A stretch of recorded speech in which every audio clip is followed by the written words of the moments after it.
I consider, I mean, that they're the official, more formal assessments, but I mean, one of the most beneficial things I do is I keep a checklist with all the children's names and blocks where I can take notes. And I mean, I guess it's the same thing that Carmen's saying, is getting to know your children. I mean, in many aspects, the whole child. I mean, what do they like? What do they do? I mean, you know, oh, they like TI. I mean, little things like that. I mean, because believe it or not, that could later down the road drive your curriculum.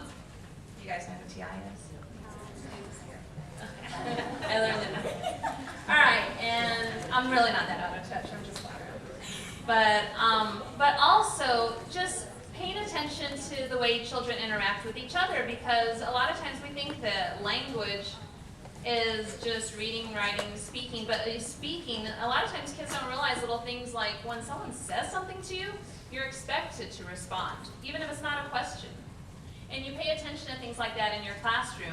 Our children, when they're having conversations, are they just looking at them and not responding? Or are they nodding? That's a form of responding. Are they scrunching their eyebrows? That's a form of responding. Are they saying something back? Because even when they take a test like Azalea, I mean, they say things like, I dropped my pencil. And kids need to understand that in language, you're expected to say something back. Would you like to borrow mine? Can I get that for you?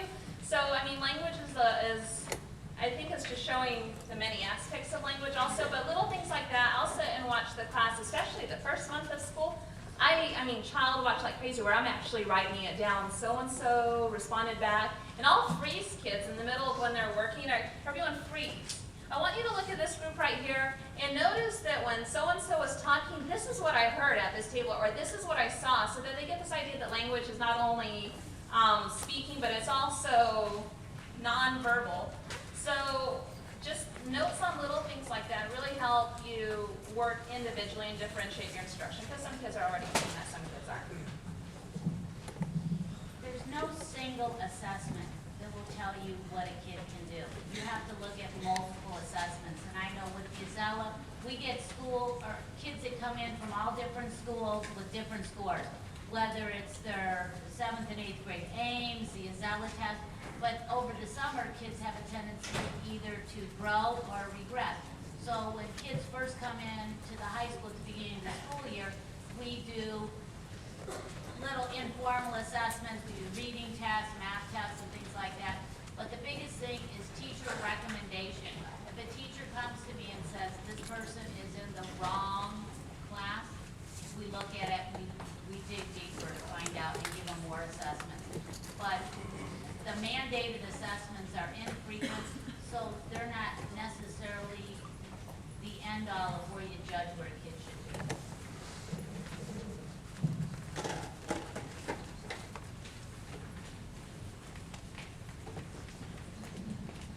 Okay, in closing, first to the students that are here tonight, I want to remind and encourage you as you go back and start thinking through everything that you've heard from our panelists, take notes about any questions you have, because I'm going to ask now the instructors to make time in your class next week to go over some of these things like, well, what did they mean MNO? What's MNO funding? Are those like M&Ms or peanuts or, you know, or other things that came up that you're wondering about? Please, instructors and students, take time to debrief what you heard tonight and go over some of those concerns. I also think it's important to state, we ask specific panels to come because we're biased and we like to bring the best people to you. So they painted a very positive picture of making education for ELLs work. It's important to note that when you go to look for a job, you want to look for schools like Valley View, you want to look for schools in Phoenix, high school and the elementary, that have teachers and have principals and have the support like they do in Tempe, that put ELLs in the forefront and support students. In closing, one of the things that students always ask in 220 is the 4-hour block working? And so if you were to imagine that you had been collecting data for the past 2 years on the model, could you please share with us one of your findings about the model? And then once you're done, we'll give you a round of applause and we'll say goodnight.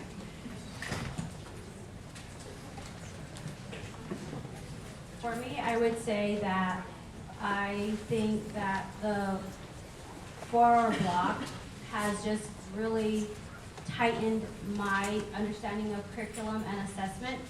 It's also brought more awareness to how I teach intermediate students. Like I said, I was a primary teacher and I felt really confident about my skills. So this year it's really made me think about and reflect daily, nightly. I grade papers and I don't grade papers just to grade them to have a grade in my book. I make sure that I give assignments that are valuable to my students. So I can say that at Aguilar, the best teachers do teach the ELD blocks, the program. And our principal noticed that this year and she's made some changes because other students in other classrooms are not getting the education that all students deserve. And so she's breaking up our teams and making sure that at each grade level there's 2 very qualified teachers teaching an ELD room and a mainstream classroom. So, you know, in some places, like Tempe, we've always had ELL students at the forefront. We've always had them in our rooms. We've never done anything different, but it's brought an awareness to other schools who have a handful that they have to be made accountable to show their growth, to show that they are improving their language, to show that they are getting that education that they do deserve. I think that being in and out of many different classrooms before the program model and after, one thing that I can say, because I've heard the debates, you know, even at the top administrative levels in our district about, you know, what does the research say or what does the data prove in terms of whether the 4-hour block is working or should the students be grouped together or not. And it really depends on what you're looking for, you know, whether you can say the model is working or not. I can definitely say that reclassification rates have gone up. We cannot say for sure what that means in terms of actual student long-term academic success or language proficiency. So there are a lot of factors involved.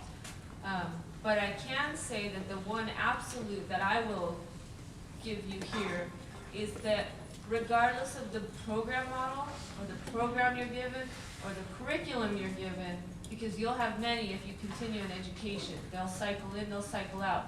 An effective teacher will always make sure that his or her students achieve. And that just comes down to, like everyone said, you know your students, you learn their needs and their challenge, and you find ways to meet them regardless of how you need to do it. So that's what I would say about the model. The model won't stop the effective teachers from doing their job.